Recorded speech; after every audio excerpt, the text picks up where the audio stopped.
to the Apocalyptic Gospel Podcast, where we explore the gospel that Jesus' earliest disciples heard and what the last several decades of historical studies have clarified about this first century Jewish message.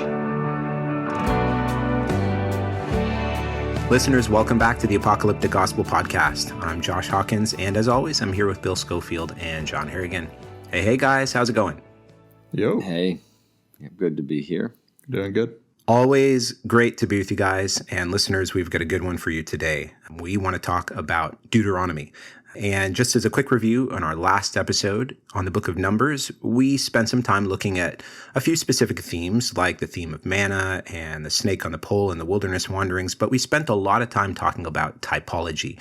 And so if you haven't listened to that episode, definitely that's one you're not going to want to miss in terms of how typology is understood and played out in the writings of the apostles and in Second Temple literature, taking the themes from the book of Numbers. So we spent some time talking about that, but today we want to talk about Deuteronomy. And I think there's a lot of general unfamiliarity about the book of Deuteronomy, regarding the book of Deuteronomy. When we think of the book of Exodus, maybe people go, oh yeah, we know about the plagues and Mount Sinai and the burning bush and events that are common in the book of Exodus.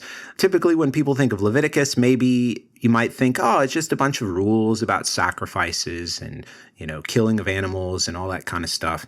But then Deuteronomy, at least my experience here in dealing with young people in Texas, Deuteronomy is, it's just a bunch of laws and a bunch of random things. And maybe there's some cool verses in there that Jesus quotes or whatever, but maybe there's not really any meaning for me in the book of Deuteronomy. And so the average believer, I think of my own life growing up, I didn't really touch Deuteronomy, didn't even think about Deuteronomy. But this week, we want to take a little time and give an overview of the book of Deuteronomy and looking at some of the major themes, how they're understood by the Jewish people. And in particular, we want to familiarize you with the reality of Deuteronomy, not just the ideas and not just a few of the events and the stories, but how Deuteronomy eventually will develop what we would call apocalyptic eschatology and becoming a seedbed for that. Yeah, so unlike other books where we kind of presume people have a knowledge of the book, this week we're going to kind of walk through Deuteronomy and talk about it a little bit.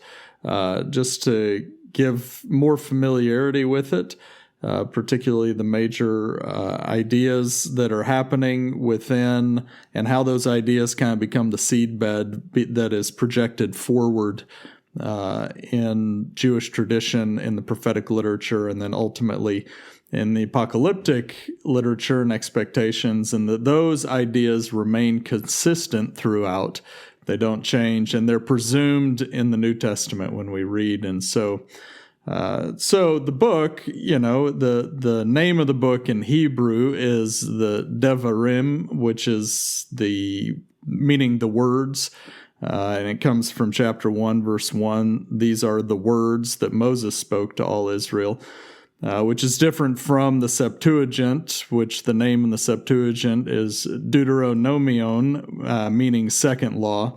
But basically, it's the words of Moses to the new generation after the desert wanderings, after 40 years, and those of fighting age have died off. And so it's a recounting by Moses of the end of Exodus, Leviticus, and Numbers. So it's kind of a condensed form of those three books together that is rehashing for the new generation that this covenant is still in effect and applies to you. So it really kind of revolves around the covenant, the law that's given, and the future of that generation, that God has chosen them to keep these commands and statutes so that they may live long in the land going forward.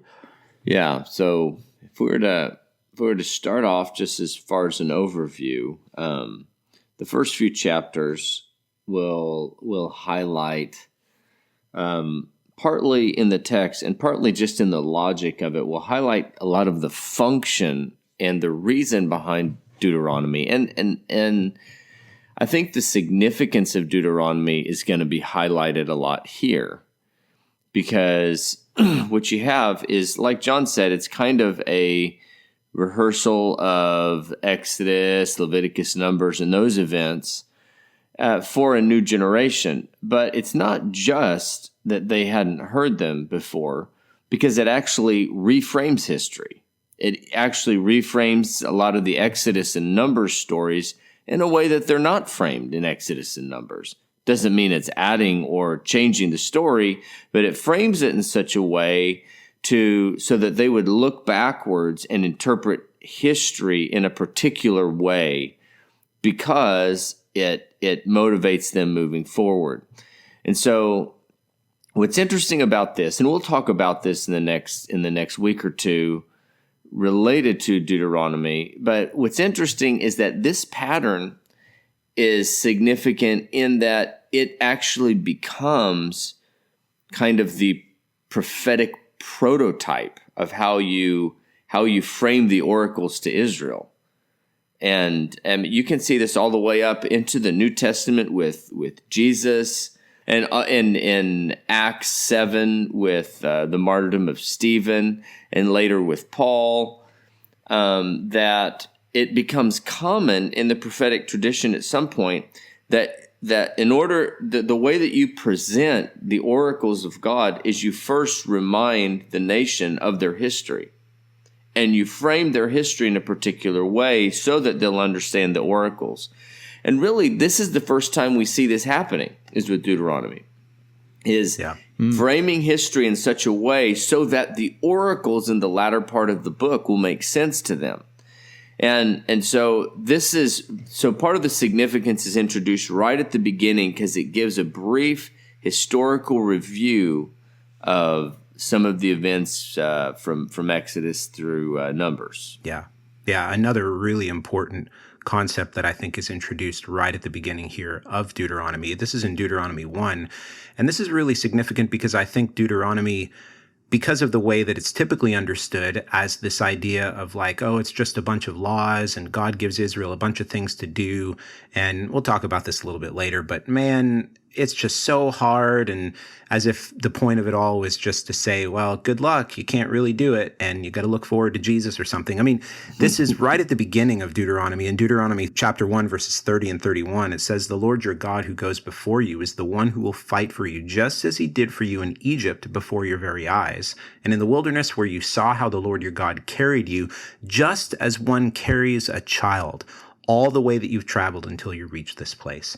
The way that this is expressed is not some kind of legalistic just handling of the way that God gave instructions, say, okay, well, we just have to do these things. And, then, this is presented as an expression of divine grace, that God is framing Israel's deliverance from the wilderness and from the nations by which he brought them out of, and is bringing them into the promised land as an expression of his kindness and of his grace towards them. And this is the point of the whole book, not in some kind of legalistic observance and the way that maybe later Christian tradition would frame how Deuteronomy is typically understood, or how the law maybe generally is typically understood.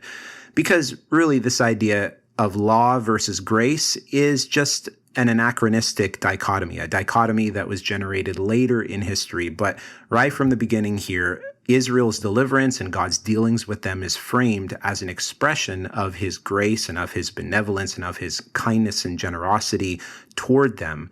And that's really how we should see Deuteronomy, and really the whole thrust of the law and Israel's history being framed as an expression of divine grace.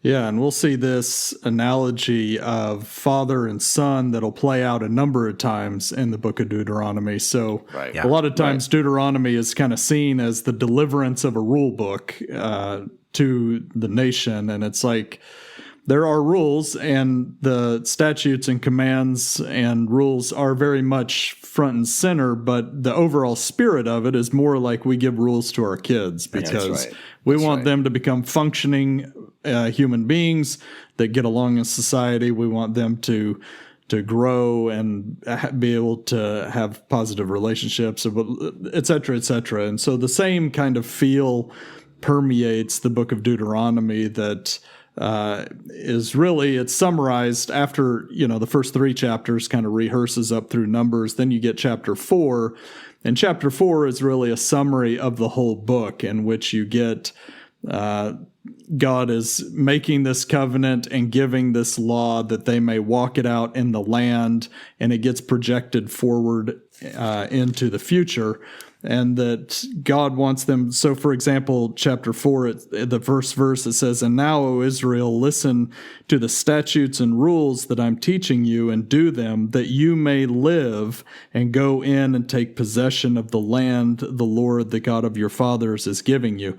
And so the heart behind the whole book is really for their well-being and life, and that's why the rules are being given.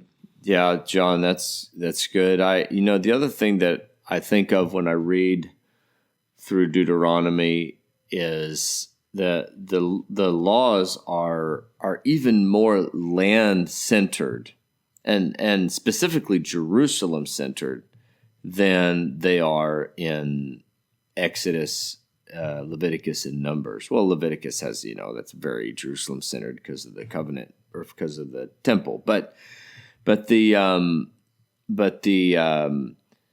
very organized around assuming that they're functioning this way in the land. And so, number one, they're functioning as a sovereign people, so that they're going to be able to structure society around these things. I mean, like take for instance, for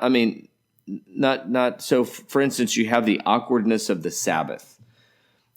And when you get to the conversation in Paul, the conversation around Sabbath, there's so much confusion, not in Israel. In Israel, there's no issue keeping the Sabbath, Jew or Gentile, not an issue.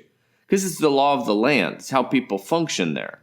Right. But it's out in the diaspora where people are trying to figure out how the heck you interact with the Roman world when your employer, most employers wouldn't have ever heard of a week, much less a 7-day week. Right. And so the awkwardness of functioning outside of, being a sovereign people is evidence, when they're not in the land. And Deuteronomy really does assume how things are going to function in an ideal sense when they're in the land and they're walking in God's ways.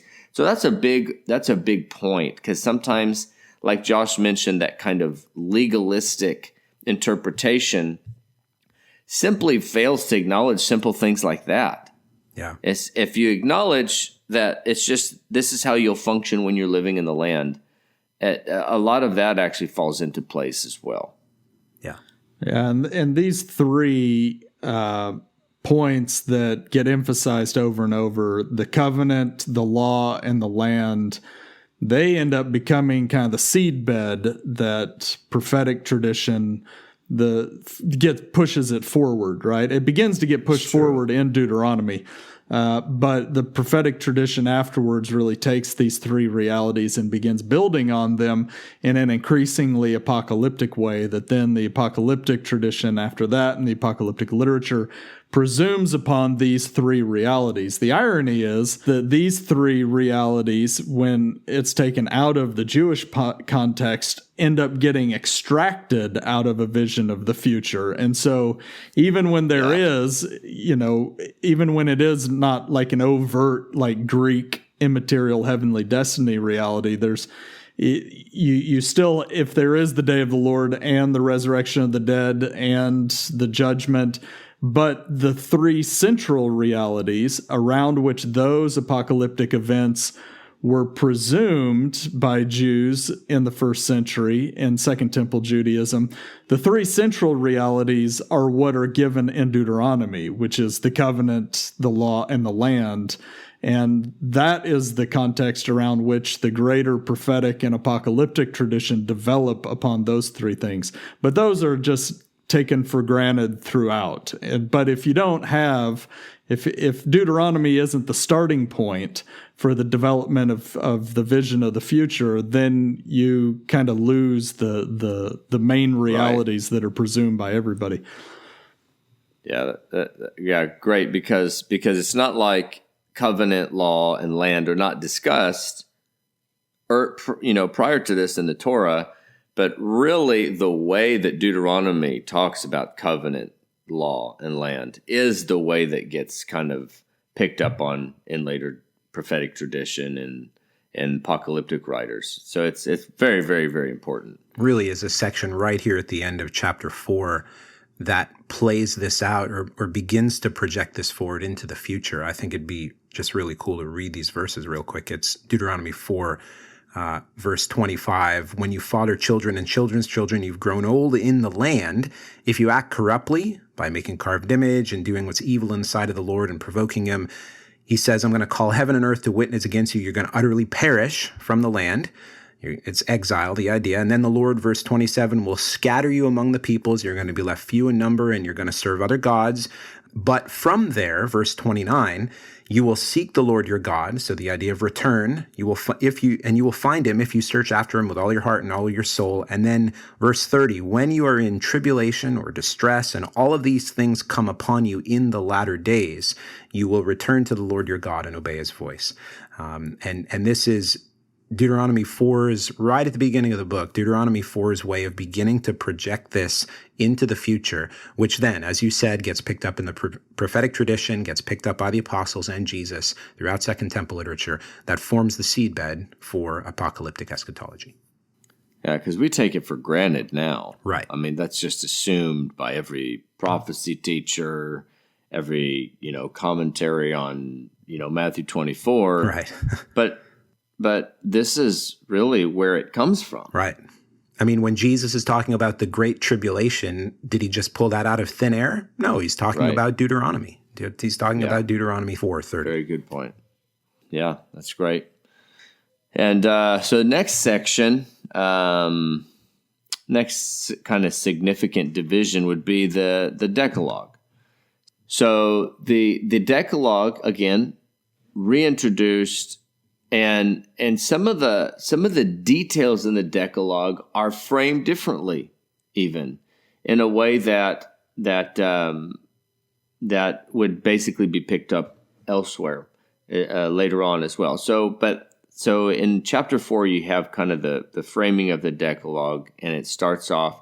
Then the Lord, and starting in verse 12, then the Lord spoke to you out of the midst of the fire. You heard the sound of words, but saw no form. There was only a voice, and he declared to you his covenant, which he commanded you to perform. That is the 10 commandments, and he wrote them on 2 tablets of stone. The Lord commanded me at that time to teach you the statutes and rules, that you might do them in the land that you are going in to possess. So again, it's very land-centered here in Deuteronomy. And there's some added nuances that later on get picked up on. Like, for example, in what you have in Exodus is the reason behind the Sabbath in Exodus is that God made the heavens and the earth, and then he rested.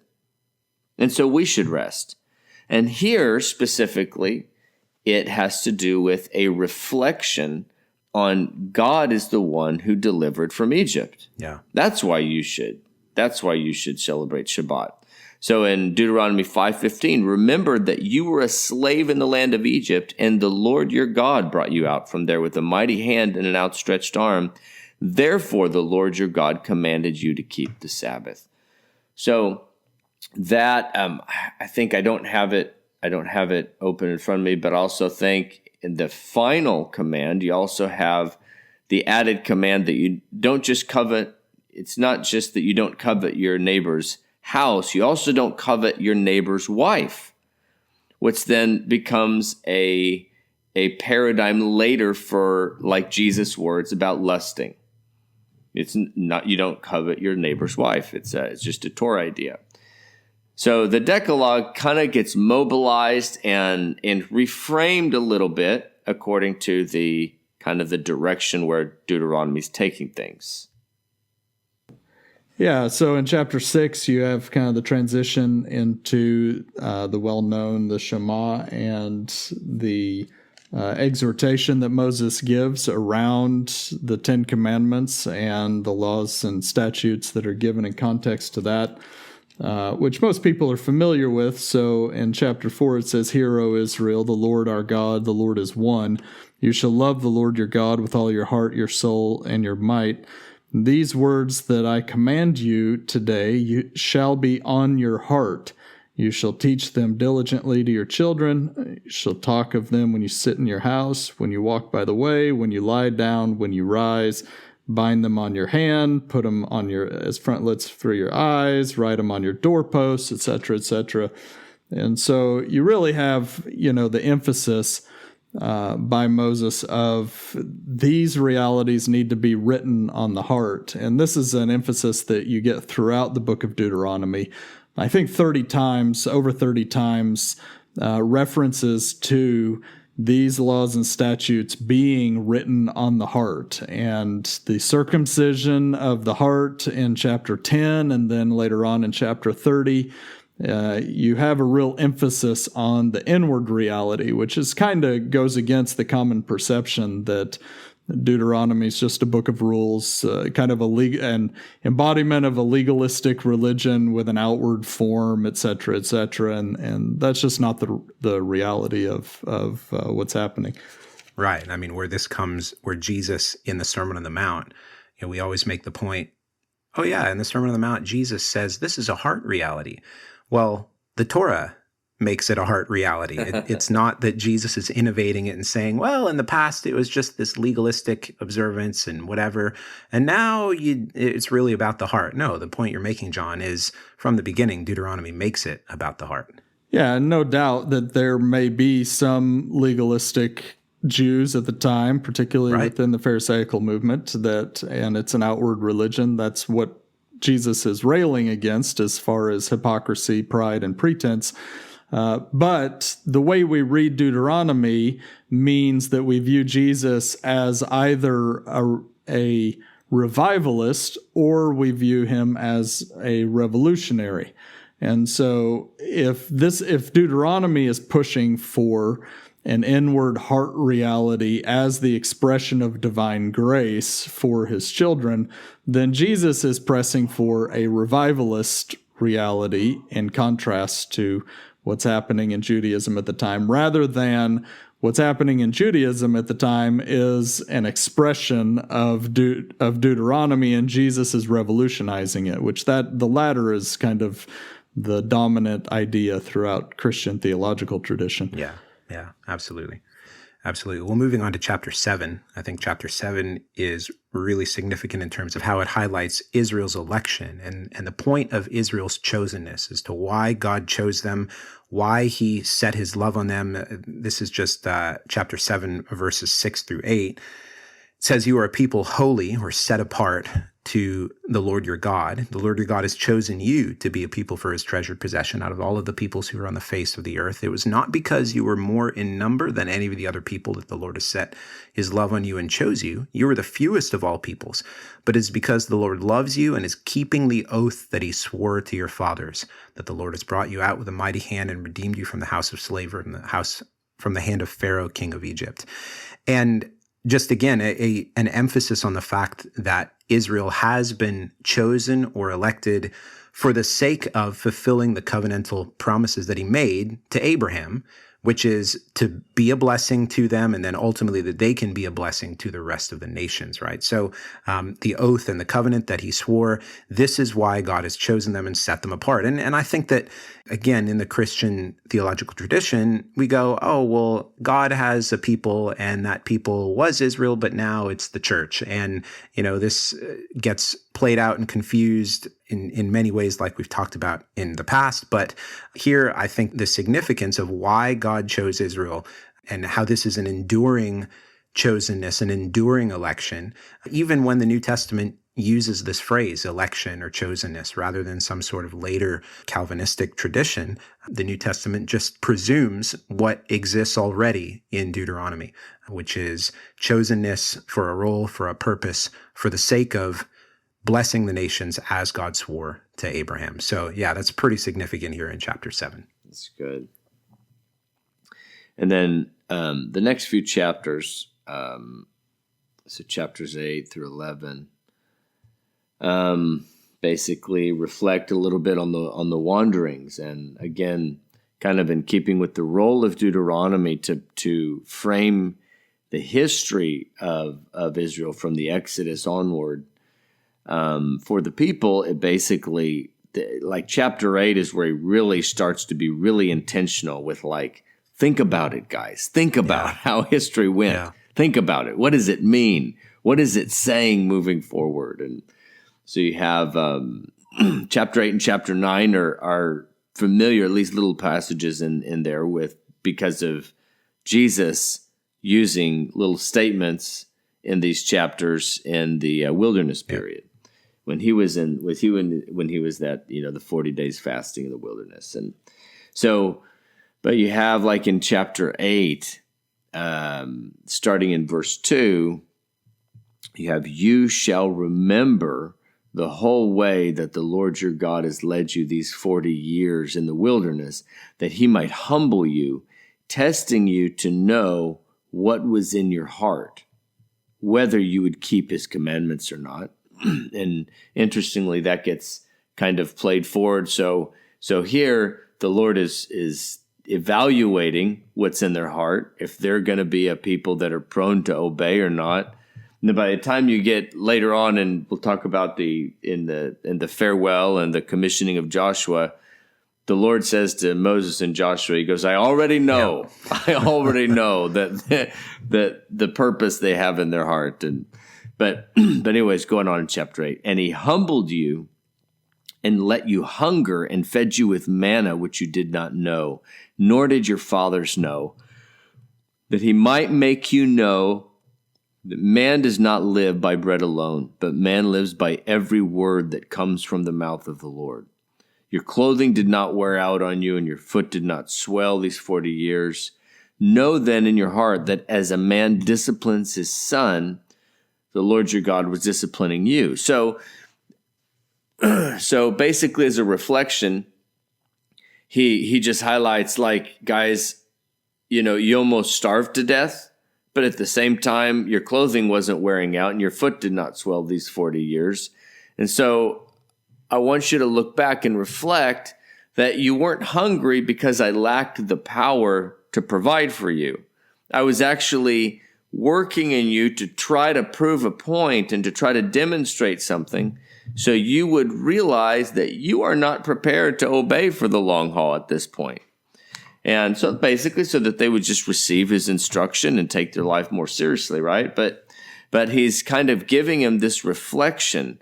This is as a man disciplines his son, that I'm trying to train you in obedience. Yeah, and there's so many themes here that Jesus picks up during his 40 days of fasting that so commonly they just get interpreted as, see, Jesus is fulfilling Israel's history and kind of invalidating all that, when in reality, it's Jesus identifying with that history and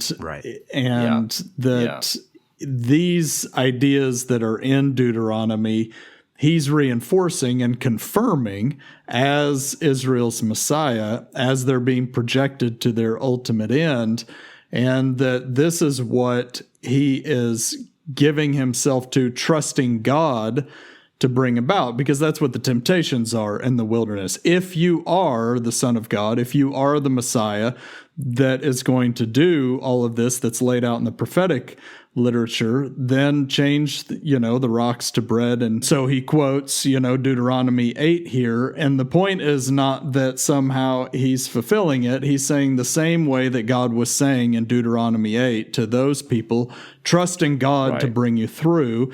Jesus is saying to Satan, I trust in God to anoint me on the day of God, Psalm 110, Psalm 2. He's going to say, he's going to say to me, you are my son. On this day, I have become your father. And he's going to anoint me to judge the living and the dead, etc. Yeah. And so it's not my power or my ability, which then he goes on in chapter 8, right? After you've come into the land, he who fed you in the wilderness, verse 16 in chapter 8, with manna that your fathers did not know, that he might humble you and test you, to do you good in the end. Beware lest you say in your heart, my power and might of my hand have gotten me this wealth. You should remember the Lord your God, for it is he who gives you power and to get wealth, etc. And so the same idea that God is pushing in Deuteronomy 8 is the same idea that Jesus is extracting. He's just extracting it in its ultimate apocalyptic context.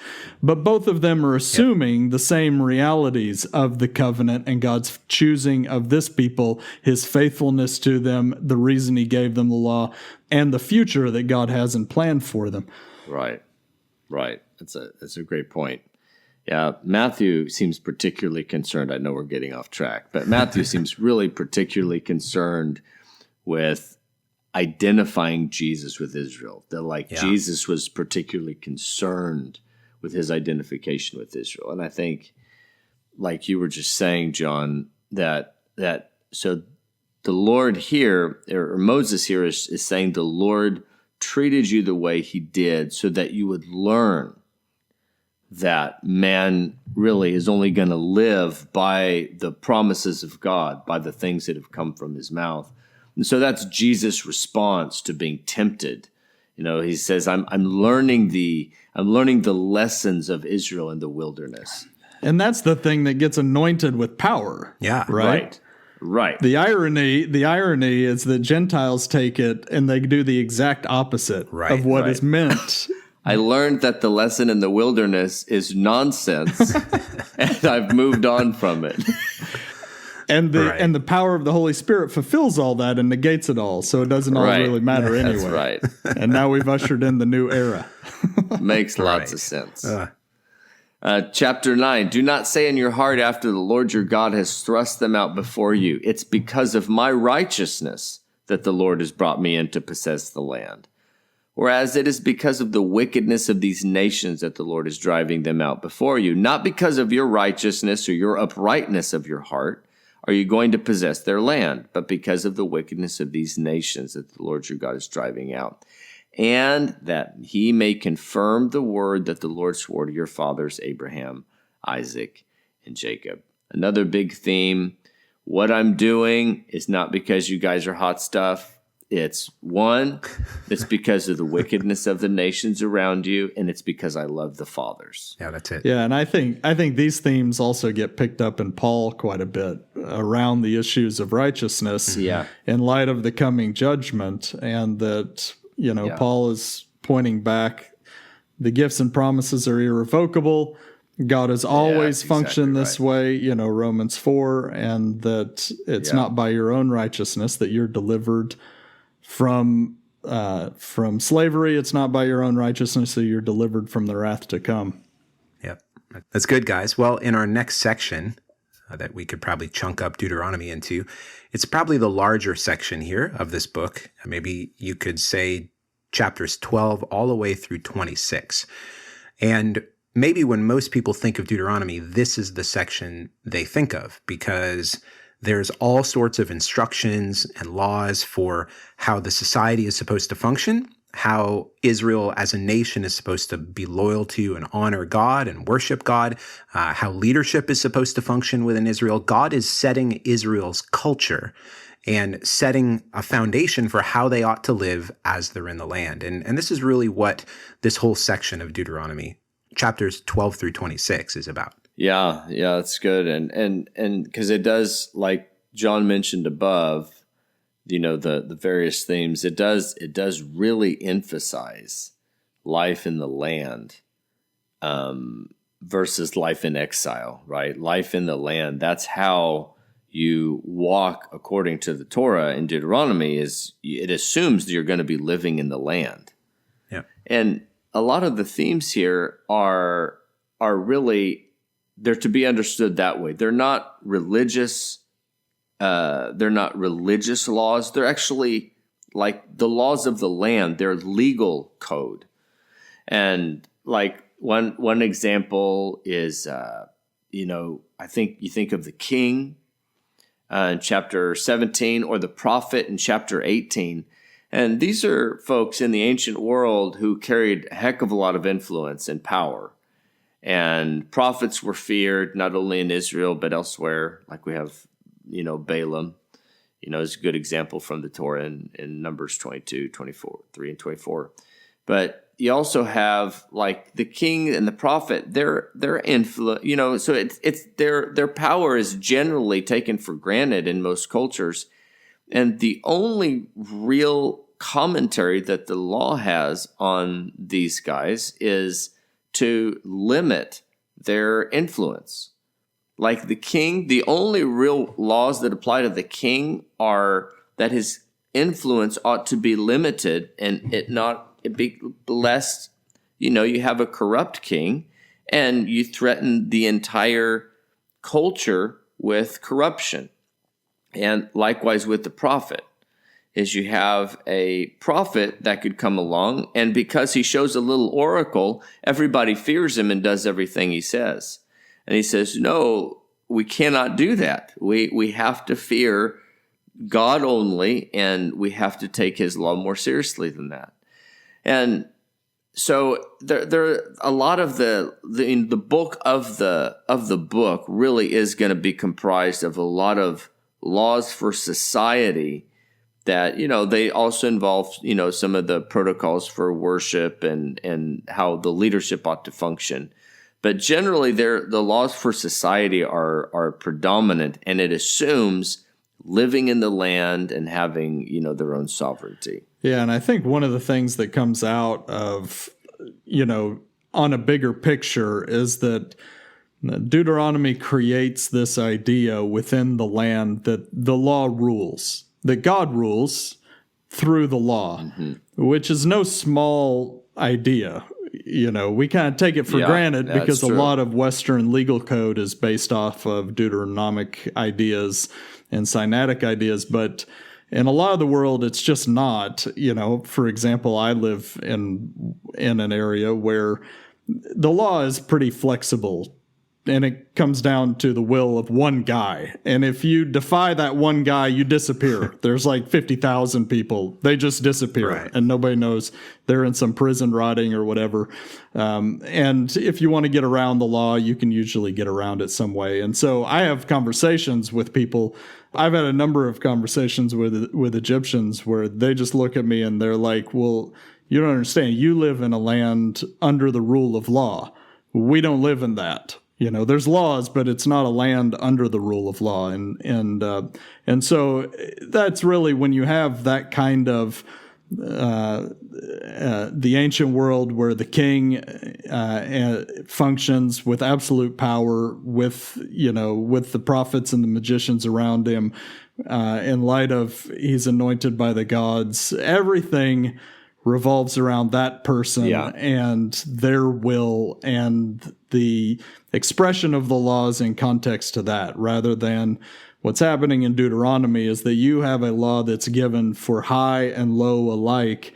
And I really appreciate chapter 17 where it's talking about, the king, when you do go into the land and you get a king, and it says, when he sits on the throne of his kingdom, he shall write for himself in a book a copy of this law approved by the Levitical priests, and it shall be with him, and he shall read it all the days of his life, that he may learn to fear the Lord his God by keeping all the words of this law and his statutes and doing them, that his heart may not be lifted up above his brothers, and that he may not turn aside from the commandment either to the right or to the left, so that he may continue long in the kingdom, he and his children in Israel. So I think you have a leveling of the playing field, so to speak. Yeah, absolutely. I think, again, we have to remember in this whole section of legal code, instructions on how God is setting Israel apart from the other nations, making them different and distinct, laws for worship, leadership, these kinds of things, that this is, once again, God's grace to them as a people. This is him setting them apart, making them different and distinct from the rest of the nations so that they can be the people through which the rest of the nations will be blessed, that they're holy, they're distinct, right? And it's not just as we've developed often, as we've talked about before, and as we mentioned earlier in the episode, this isn't just some kind of weighty, like, well, I'm just going to give you something to do, Israel, just to show you that you can't actually keep it or something like that, in terms of the way that this is often thought of. But once again, the point is so that they can live in the land and they can be the people that God has called them to be. This is just a gracious expression of God's kindness to them. Right. So the problem that we have looking back at law is that we have a hard time looking at it as a legal code or the law of the land. We see it like Luther. Luther saw it through the prism of a religion. So everything gets colored because the way Luther read Paul is Judaism is a religion. Right. And the commands are the people's way of trying to reach God. And that's just not what's going on. Right. I don't think it's legalistic that there's a speed limit. I don't think it's legalistic. I don't think anybody's trying to earn their salvation because they're supposed to not cheat on their taxes, And so the things are just framed so differently in Luther because by his day, the Jewish people had been displaced from the land of Israel for several centuries in the Middle Ages. And so at that point, Judaism is essentially a religion because they'd basically been caught up in the culture of other religions now, like kind of Christianized Rome kind of really came to define religion. And then so other groups are starting to be viewed as a religion. And of course, Judaism was because they were displaced and hardly even an organized people group. And so Luther sees them as a religion, and he basically treats the scriptures and the commands, the law as a whole, even as some sort of legalistic, religious way of trying to approach God, and that's just not what it was. Right. So then, basically, the book of Deuteronomy becomes a giant example of God gave this whole thing to prove to them that they can't keep it, so that he can make a huge lesson later on about justification by faith, which is really bizarre. Yeah. I mean, like, if you think about the whole idea of it's just a massive misuse of time and people and ideas. Well, if it's right, if the projection of Deuteronomy is right, and it involved like the curses and enemy oppression and their children dying and people taking over their land, starvation, exile. Like we're talking about God. This is not a book, the fables. We're talking about, if that's true, then God literally sacrifices millions of Jewish lives just to teach Christians that they can't follow the law. Seems like a better way. It seems like there's a better way to teach human depravity. I don't know. Right. Maybe it's just me. I mean, but that whole point is totally rejected in Deuteronomy 30 anyways, right? Uh-oh. I mean, Romans 10, Paul quotes that and talks and relates this whole idea in Romans 10. It's just crazy to think this way. Yeah. Why don't you just read that real quick, Josh? Even if we don't go into Romans 10. Yeah, so this is classic Deuteronomy 30, and the statement, again, that we're making is, man, the law is just too hard, and God is using this whole example throughout Israel's history to prove to Christians 2,000 years later, oh, man, the law is just too hard, and I guess, man, I'm so thankful for a Savior that came to release me from the law. Well, Deuteronomy 30, starting in verse 11, this commandment that I command you today is not too hard for you, neither is it far off. It's not in heaven that you should say, who will ascend to heaven and bring it to us and bring it near to us, or do we hear it and do it? Neither is it beyond the sea that you should say, who will go over the sea and bring it to us that we may hear it and do it? But the word is very near you. It is in your mouth and in your heart so that you can do it. Ouch. I don't know how much more explicit you can get from the words of Deuteronomy itself, saying that the Torah, the law, is not too hard. And if those sound familiar, it's from Romans 10. Right. And if it sounds like Romans 10 is saying the opposite of what Josh just read, then there's a good chance you've misunderstood Romans 10. Right. Right. So some of the we'll get in more later on Paul's rhetoric and what he's fighting against, which is something different as far as the conversion of the Gentiles, the forced conversion of the Gentiles. And so his rhetoric against Torah observance for Gentiles is often projected back as a broad interpretive model onto the Tanakh, which is that's where the train wreck happens. So exactly that's this idea that the book of Deuteronomy is given to prove that we can't keep the law is not. I mean, the whole of the Sermon on the Mount is Jesus saying, keep the law in truth, do Deuteronomy as it's said to do, don't walk out in hypocrisy and pretense.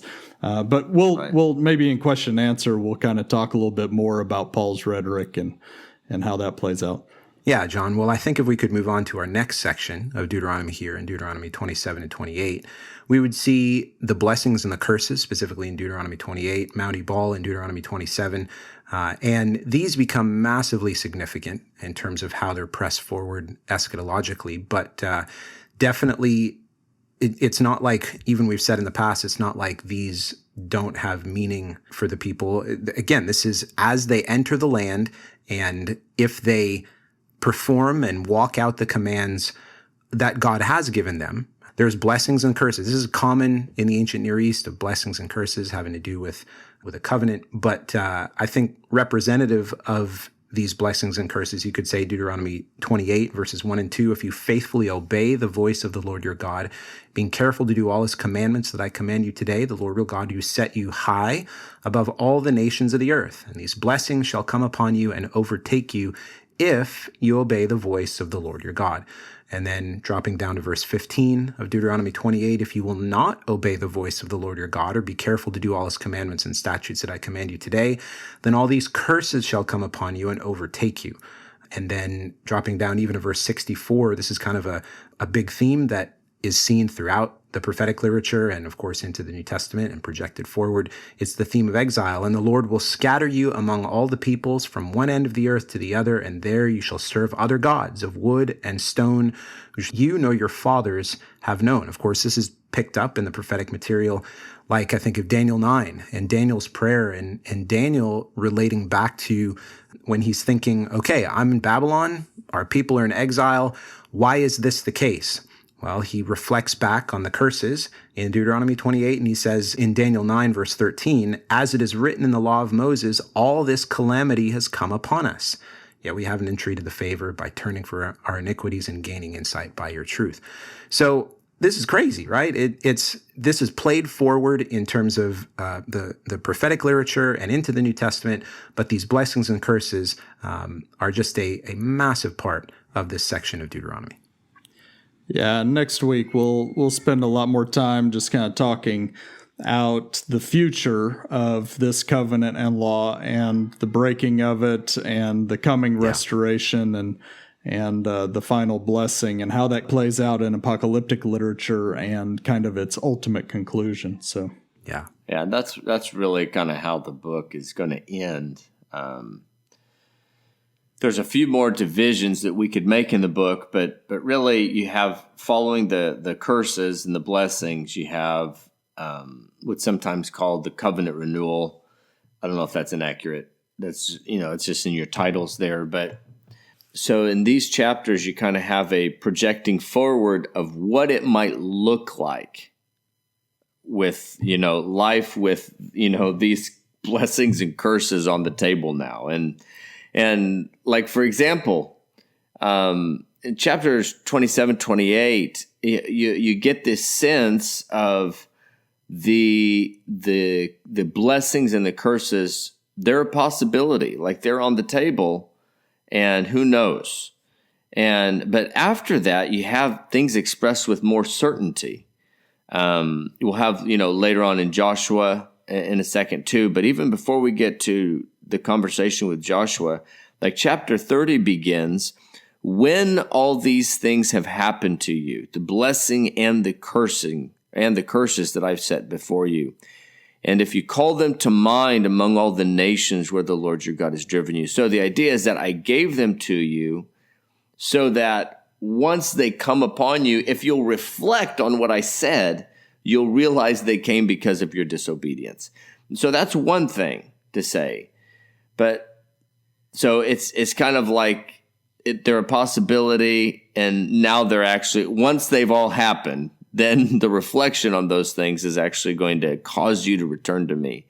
And then in verse 4, again, still in chapter 30, even if you are exiled to the end of the world, from there the Lord your God will gather you, and from there he will bring you back. And the Lord will bring you back into the land. And in verse 6, it says, moreover, the Lord will circumcise your heart and the heart of your descendants, which is, of course, a theme that gets picked up in Jeremiah with the conversation of the new covenant. And it is important to note a distinction. It's not just the theme of having a circumcised heart. The theme is, like John quoted before, chapter 10, verse 16, you circumcise your heart, guys.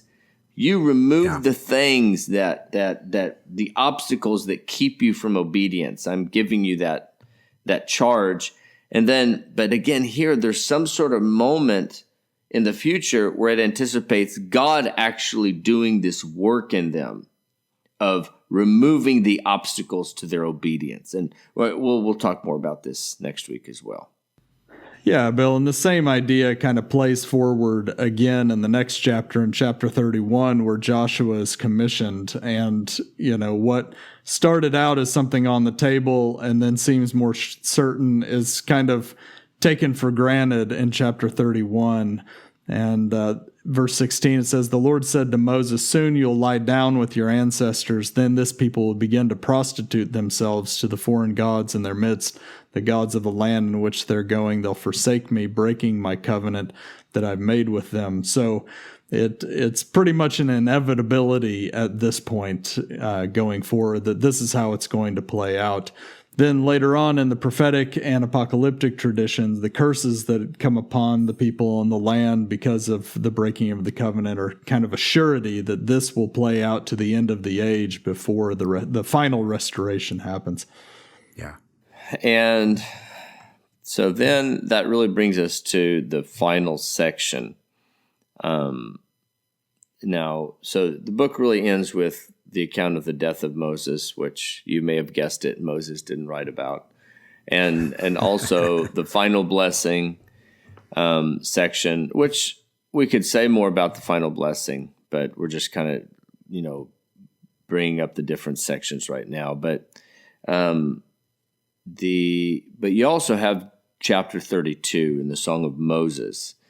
And the Song of Moses kind of is introduced in chapter 31. It's a part of the conversation that John was just reading about. And, because I know that, you'll lie down with your ancestors and they're going to forsake me and break the covenant. And he says down in verse 21, and when many terrible troubles come upon them, this song will confront them as a witness, because it will not be lost from the mouth of their descendants. For I know what they are inclined to do even now, before I have brought them into the land that I promised them. That very day, Moses wrote this song and taught it to the Israelites. And so what's interesting is the Song of Moses basically gets framed as a song that is not even relevant in their day, but they had to memorize it in light of anticipating these scenarios coming in the future. And so it's essentially, and it's almost like what I described Deuteronomy as at the beginning, like a retelling and a reframing of their history, and then a projecting forward. That's what the Song of Moses is, all in one chapter. So it reframes their history, and then it frames it future-oriented in terms of everything from the cyclical restorations to a cataclysmic end, and even hints at the resurrection at the end of the Song of Moses. It's pretty powerful. Really in the past, when people have asked me to help understand the Bible, my standard answer has been for years, If you want to understand the apostles, you got to understand Jesus. So, because that's what Christianity is, right? It's all based on the writings of Paul, generally. But if you want to understand Paul, you got to understand Jesus. But if you want to understand Jesus, you got to understand the prophets. And you ain't going to understand the prophets without the book of Deuteronomy. And if you want to get the book of Deuteronomy, focus on chapter 32 first, and then go from there. It's really good. Yeah, that's good. And I think, another point on kind of the divine foreknowledge that comes into play at the end of the book of Deuteronomy is that it's not divine foreknowledge to prove a theological propositional point. It's divine foreknowledge so that there can be a restoration of the covenant after the breaking of it. So the whole point of divine foreknowledge is to reinforce the covenant that's being made with this people in light of their future. Yeah, guys, great thoughts. Well, listeners, that will kind of wrap up just our quick overview, or maybe not so quick overview of Deuteronomy today. There's so much more to talk about next week. We want to actually look at the covenant. We want to talk about, again, the theme of election, why God chose this people, and we want to talk about the law, and more specifically on how these ideas, the covenant, Jewish election, the law, how these things become the mechanisms by which then history is driven forward and played out eschatologically.